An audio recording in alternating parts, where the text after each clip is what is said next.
Hello, and welcome to the Long-Term Investing Podcast with Baskin Wealth Management. I'm Barry Schwartz, Chief Investment Officer. Baskin Wealth Management is an independently owned investment management firm with over $2 billion in assets under management, providing customized wealth management solutions and services to families and foundations. In this podcast, we ignore all the noise and have conversations that make sense about the things that matter in today's markets. It's what we talk about with each other here in the office, and we want to share those conversations with you. Please stay tuned for our legal disclaimer at the end of the episode. Welcome back to the podcast.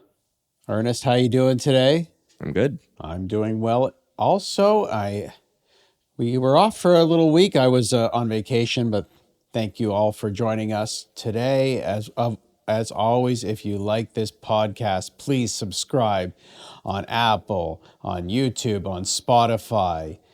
We would really appreciate your 5-star reviews. We love doing this podcast for our clients and for you, and all the love that you can give us, we'll give you all the love back. So Ernest, speaking about love, Donald Trump does not necessarily love Canada and Mexico right now.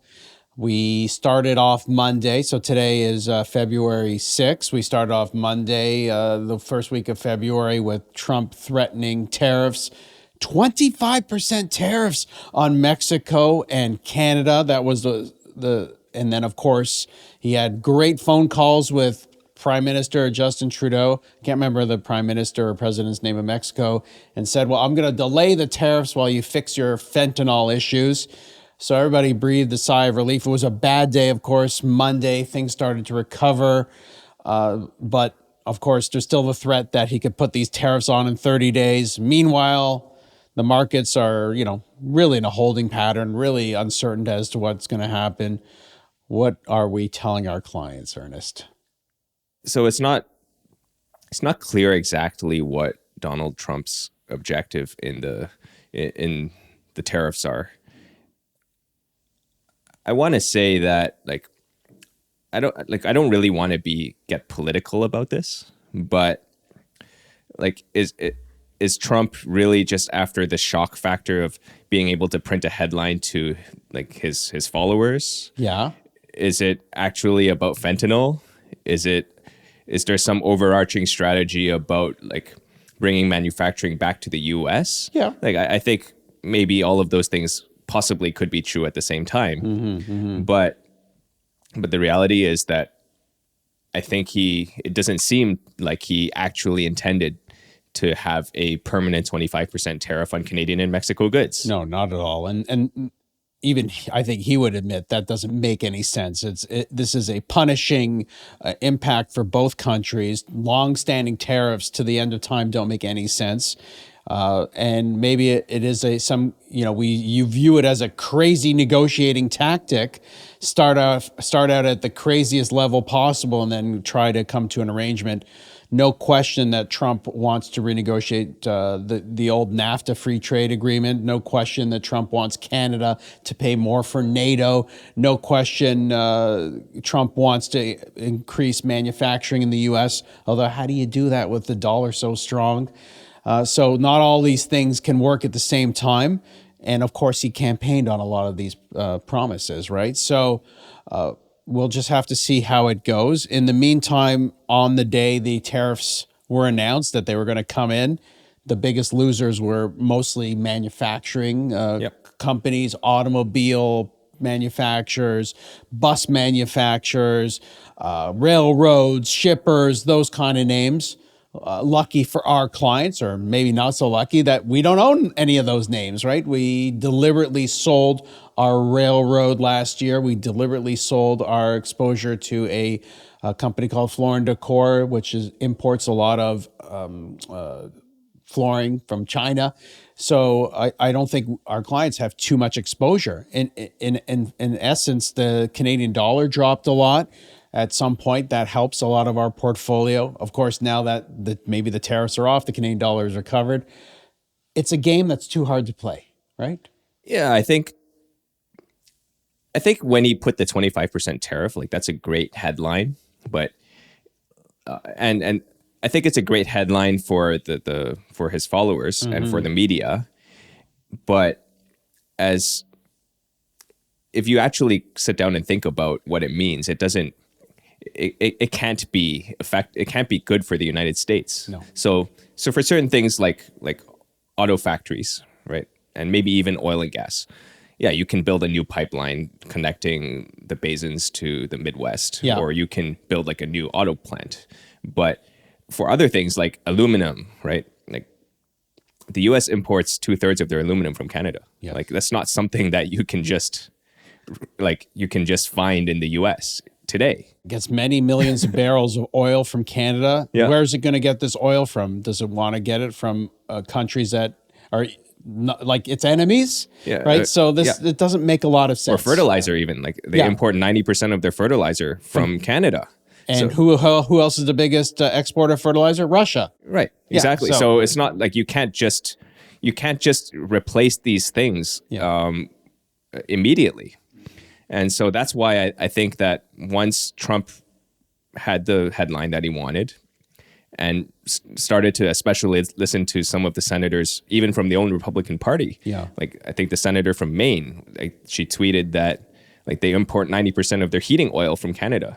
And it's pretty cold right now. Yeah. So I think rationality took over, and it's probably not over yet, but we'll see how this plays out. Okay. In the meantime, Trump did put a tariff on China. Yes. And I'm not all caught up on. There have been tariffs on China for a long time. Biden implemented more tariffs on China. This is another tariff.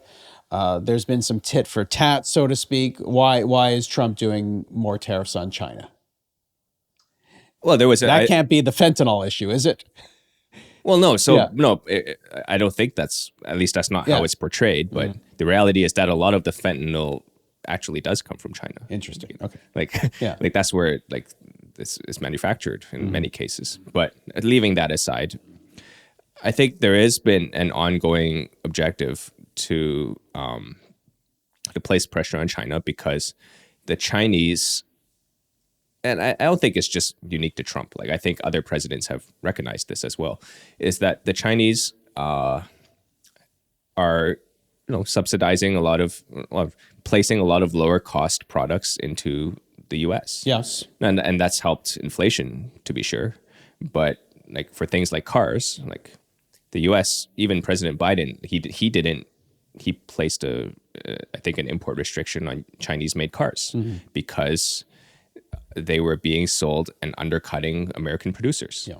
And so I think that's an ongoing theme that you'll probably see more of going forward. Yeah. It's a complicated world. Yeah, and then you saw China retaliate, and Yeah. now they're like investigating like Google for antitrust. Which makes no sense because I don't think Google really operates in China. Right. There's more pressure on Apple is obviously a loser in these negotiations. But then on the flip side, it hurts China because Apple makes most of its iPhones in China. It's a big source of Chinese revenue. So it's ridiculous to try and game this out, as I said before, to try and figure out who's going to be the winners or the losers. When we saw in the pandemic, when the world was shut down, there are many stocks that completely cratered, right? And people said, well, we're never going to go shopping again. We're never going to leave our house. We're never going to do this. We're never going to do that. You look 5 years later and those stocks that you thought you're never going to do those again are doing amazing, like a Royal Caribbean or Live Nation, which our clients own, the concert promoter. Stock fell from $60 to $22. Now it's $145. Hotel companies, even the airlines are at all-time highs. Yep. Right? So the impact on of a short-lived issue on company profits is not material to long-term investors. And that's the point we always have to drive home. Maybe the tariffs do come on in 30 days. Maybe they last for a week, a month, a year. I don't know. But unless it completely bankrupts that business, you should use that as a buying opportunity if you like that stock and you think it's fallen too much versus its intrinsic value that you see long-term, given the cash flows that it should generate when these issues go away. I think there is a temptation by a lot of people, not just investors, but like political commentators and these kinds of people, where they want to extrapolate the current situation to like an end state. Yes. So in 2022, when inflation was rising, there was supply chain disruptions and like conflicts in Russia and all those kinds of things. The narrative at the time was that we're rewriting the rules of like global commerce, right? Like, Yeah. like globalization is done. Like no one's ever going to make anything in China again. It's all coming back to Mexico and the US and Canada. And then now, like 3 years later, like I don't like maybe some of that happened a little bit. And there was like TSMC announced a plant in the US, but things have not really changed as much as I think most people were expecting. Now, I'm not saying like that doesn't mean that things are not going to change going forward, but I do think you have to be aware of, to your point, how hard it is to actually change these things, at least in the short term. And then also being cognizant that like there are, in the US at least, it is still a democracy where people care about things like inflation, right? So if people see the prices of gasoline and prices of like avocados going up, Yeah. like that's not good for the Republicans going into the midterms. And so even no matter how much, Especially if you like guacamole. like Yeah. even if you were like a hard line, like we got to do everything in the US and close the economy, got to be totally self-sufficient. Like there are still other pressures that may, like lead to other outcomes. So I think the bottom line, and speaking directly to our clients, what are we going to do? We're not trying to pick winners in who's going to win in tomorrow's market. We're trying to pick companies that are sustainable and going to grow for the long term, right? So I remember in the pandemic, right? Why aren't we buying Pfizer? Why aren't we buying Yes. Moderna? Right? Well, like, go look at their stock prices now. Long-term, terrible investments. So, and that's what we want to focus on. We can suffer through some pain, and not every stock in your portfolio is going to be impacted by the tariff or a pandemic or any other event we can't see going forward. And what we want to do is say we're owning Apple or Google or Meta or Live Nation because we believe the long-term thesis makes a lot of sense. And if the fundamentals change or we feel that business is going to be disrupted from long-term from our thesis, then that's when we'll make changes, not because there's going to be a short-term event that causes disruption, which could be solvable. And that's what we're hopeful this will be solved. I think you mentioned it a little earlier, how we were somewhat fortuitously like not impacted by these tariffs because most of the names that we own are generally like asset light service providing companies that are not selling or manufacturing goods and selling them in other countries. And I think that really comes like the motivation for buying these companies is not because of there was a risk of tariffs. It was because companies that manufacture and sell things generally are, from the criteria that we look at, lower quality. They're more capital intensive. They are generally lower margin. They have lower returns on capital because they have to, like there's a lot of labor costs. There's not a lot of pricing power often. Yeah. And they have to navigate all these kinds of supply chain issues. Whereas like asset light businesses, First Service, for example, like TMX Group, which we're going to talk about later. Yep. Like MSCI, right? Like these are like high margin businesses that just earn like a royalty on the thing that they do. Well, First Service is not, but they earn a royalty on the things that they're doing, and they're not really subject to these kinds of trade disputes that would impact their business. And then that's one of the things that we actually look at when we're analyzing businesses is like the degree to which the business is more like self-contained within the geography. So Domino's Pizza, for example, like they operate stores in each country. They have a license, like they earn royalties on the pizza that's sold in the country, but they're not trading pizza like or arbitraging differences between different regions. Yes. Right? They're actually operating the store there, hiring local people, making pizza there and selling it to people that are in that country. Probably buying the cheese and the ingredients in that local country. Yes, exactly. Yeah. And so naturally, such a company is not going to be as impacted with tariffs as something like General Motors. General Motors, Yeah, which has plants all over the world and is shipping things back and forth. yeah. And so that's been a fortunate byproduct of our strategy. Speaking of capital intensity, going a little off topic here, the shocking capital expenditures by all the big tech companies. Google's stock is down this morning after reporting strong earnings, raising its capital expenditures to $75 billion. Meta coming out saying it's going to spend $60 to $65 billion on data centers. Microsoft saying it could go up to as much as $80 billion. Amazon's reporting earnings, I think, tomorrow. I said it's February 6th, but today's February 5th. And that could be as high as $100 billion. So we've been talking around here. I had a conversation with David Baskin this morning. He says, we thought these were asset light businesses, but holy smokes, this is not asset light expenditures. It's like going to be $400 billion by 4 or 5 companies on data centers. What's the thesis there? I think he's right. Yeah. I think they're not as attractive as they used to be. Like Google and Microsoft and all of them. Meta, maybe not Amazon, but like the reason these were great businesses was because they were able to grow without spending money historically. And that was the perfect model. It was recurring revenues. They had global scale, like they had a big moat around their business, and they earned a lot of margins, and they didn't have to spend on Capex. Like that was why they were the best businesses in the world. But I think that with the current Capex spend, I think the real question is not whether they're spending Capex, right? But what kind of returns that they're going to earn on the Capex that they're spending. Because I think one of the reasons why big tech names, maybe for most of their history, have traded at relatively lower multiples relative to the growth and profitability that they have, is because people were always thinking that it was too good to be true. Yes. And that the game was going to end at some point. They weren't going to continue to, like $2 trillion companies aren't going to continue to grow 15, 20% per year going forward. And it turned out that, for them to be able to continue growing at those rates, You need capital expenditures. they need to spend money, Yep. right? And so I think I'm not personally too concerned about the money that they're spending as long as they're earning good returns on it, which it seems like they are. Yeah. And it provides them with another leg of growth going into the future. So many people are skeptical right now on this capital expenditure. They're likening it to the railroads or fiber optics in the .com crash or the shale oil boom.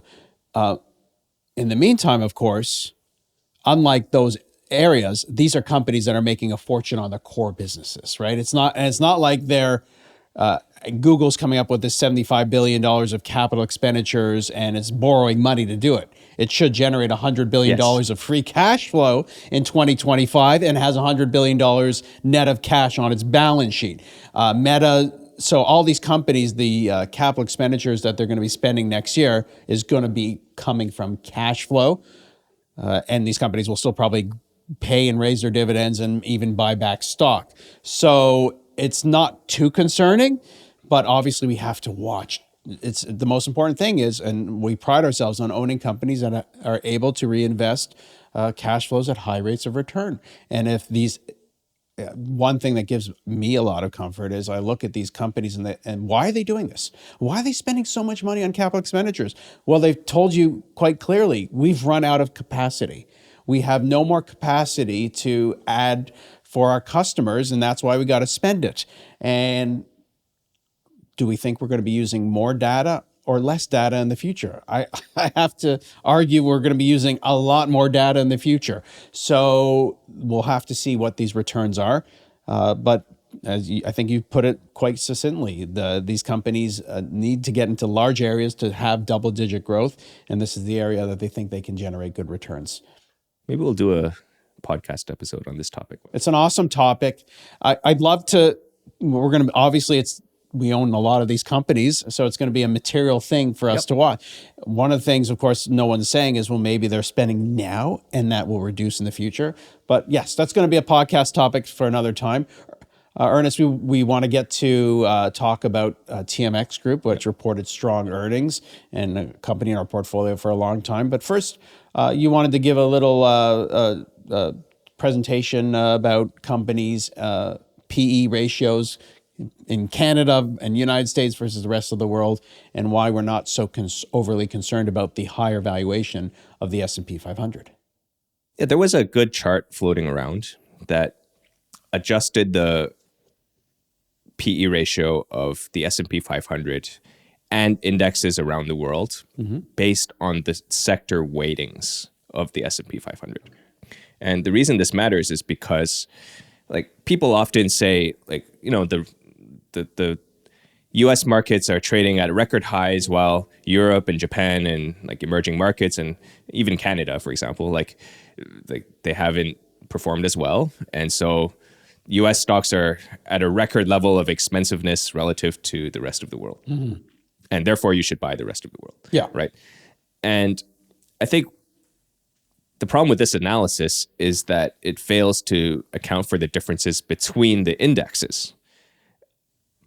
In the US, it's for all of its flaws that we've been talking about, it's a very innovative country that has managed to produce a lot of really good companies. Yeah. Like they have Apple, they have Nvidia, they have Google. Like there's none of these types of companies anywhere else in the world. No.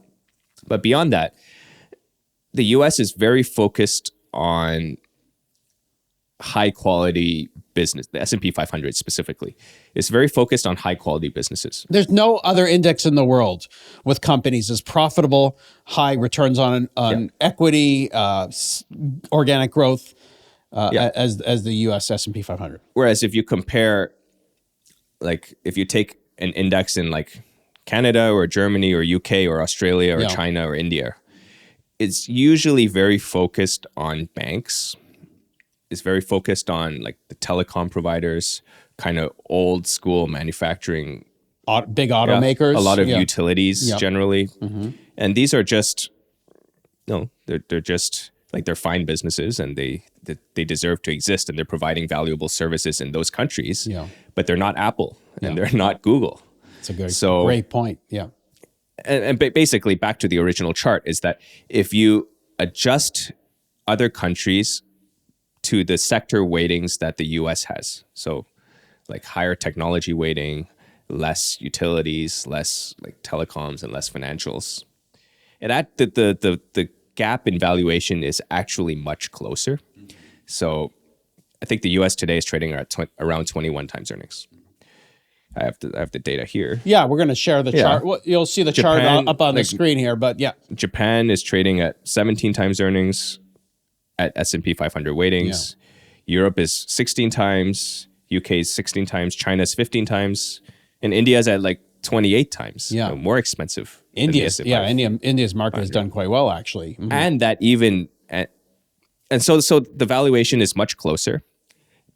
And that doesn't account for the differences between the capital allocation philosophy or the quality of the businesses within that, each of the sectors. So if you look at the technology companies in UK or Germany or the Nordic countries, and you look at their valuations and you compare them apples to apples to the valuations of US tech companies, they're the same.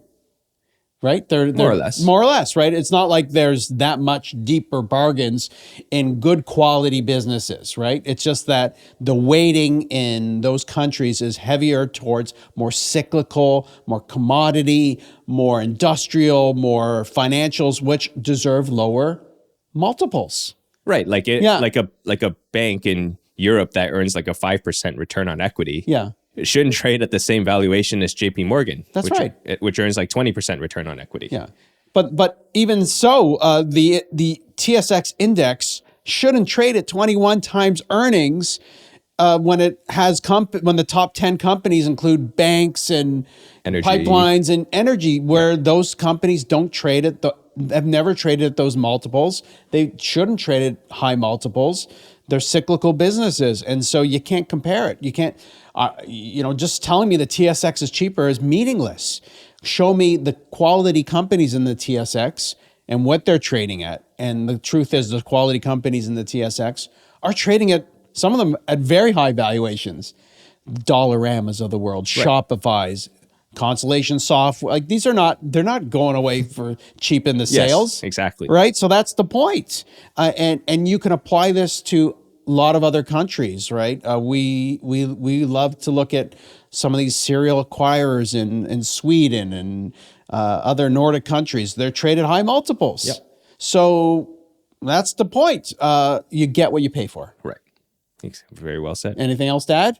I think we were pretty firm on that one. We got it. So one of the companies that we think used to trade at really a cheap multiple, I think it's now trading at a premium to its counterparts, is the TMX Group.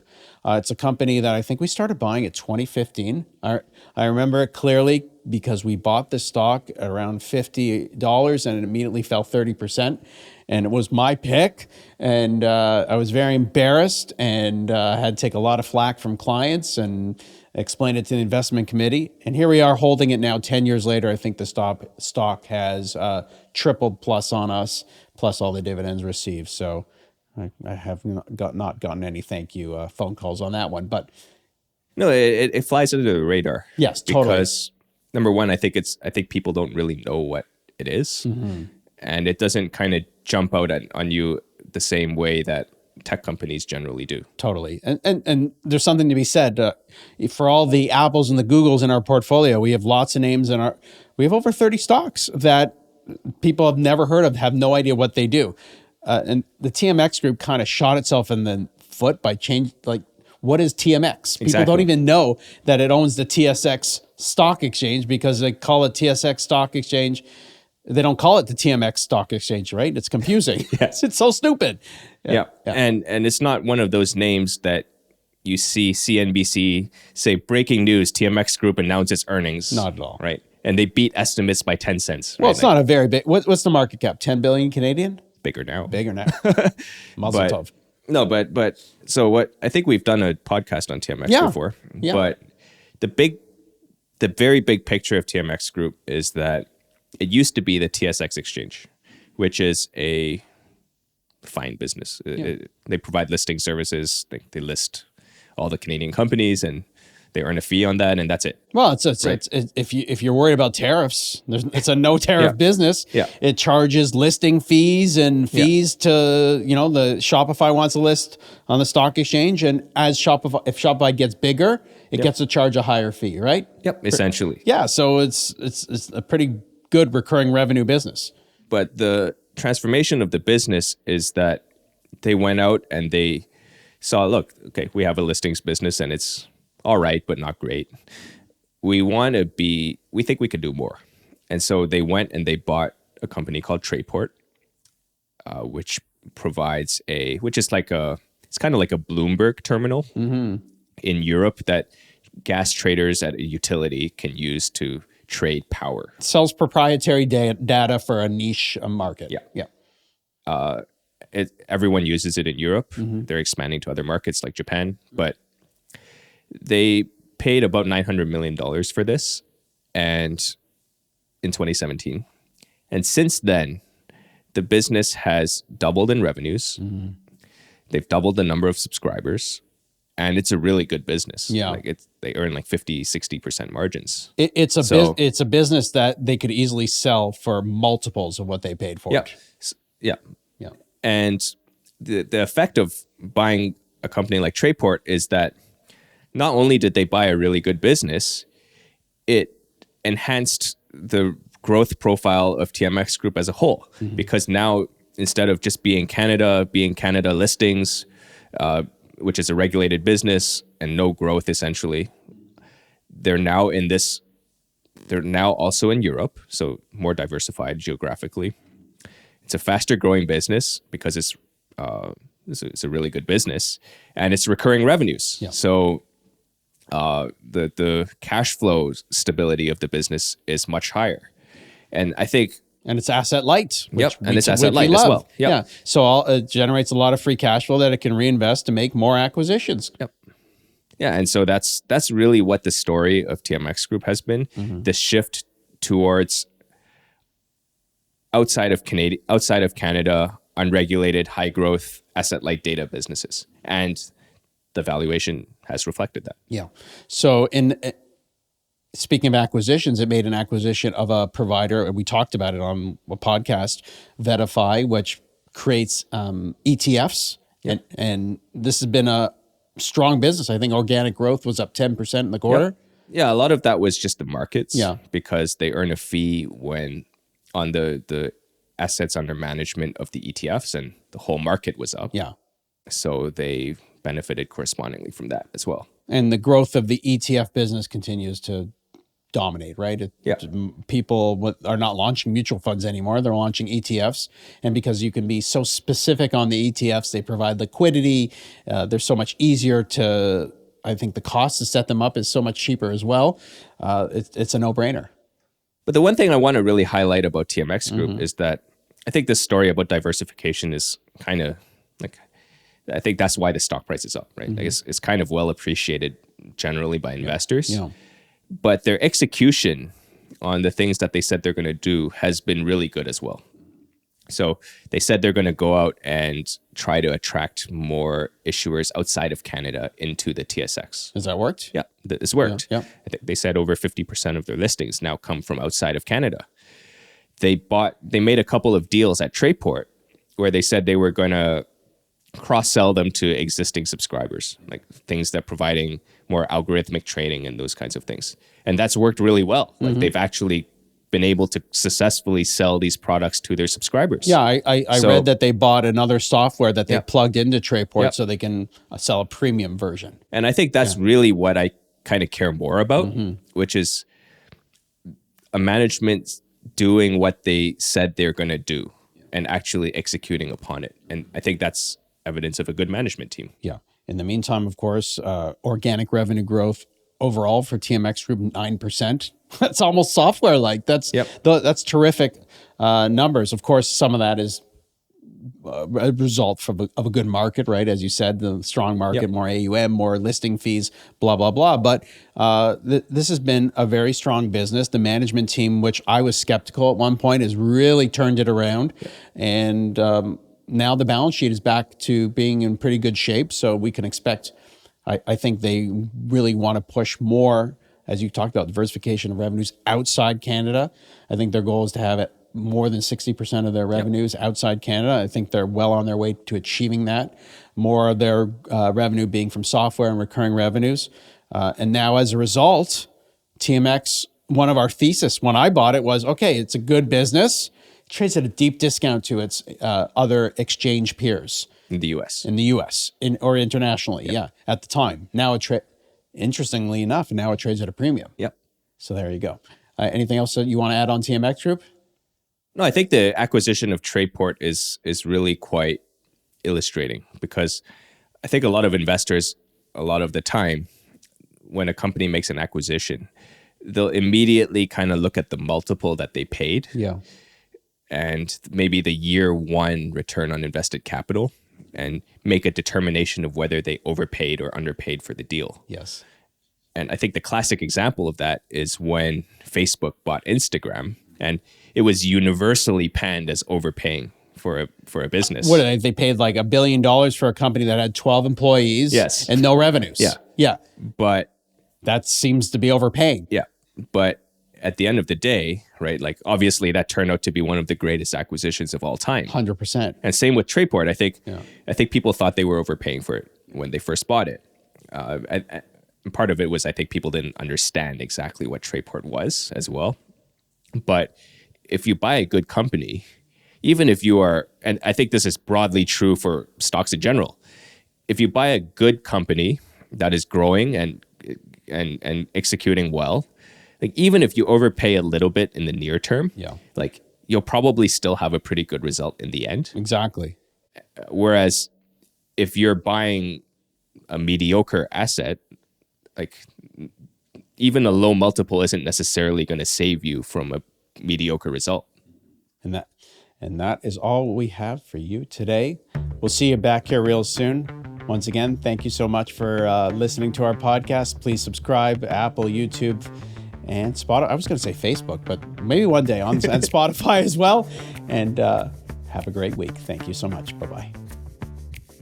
This podcast is for informational purposes only, and any forecasts on the economy, markets, or individual securities should not be viewed as investment advice, a recommendation or an offer or solicitation to buy or sell any securities. Clients of Baskin Wealth Management and the speakers on this podcast may own shares of the companies discussed. Information on this podcast is current as of the time of production and is subject to change. If you have any questions or would like to subscribe to these podcasts, visit our website at baskinwealth.com.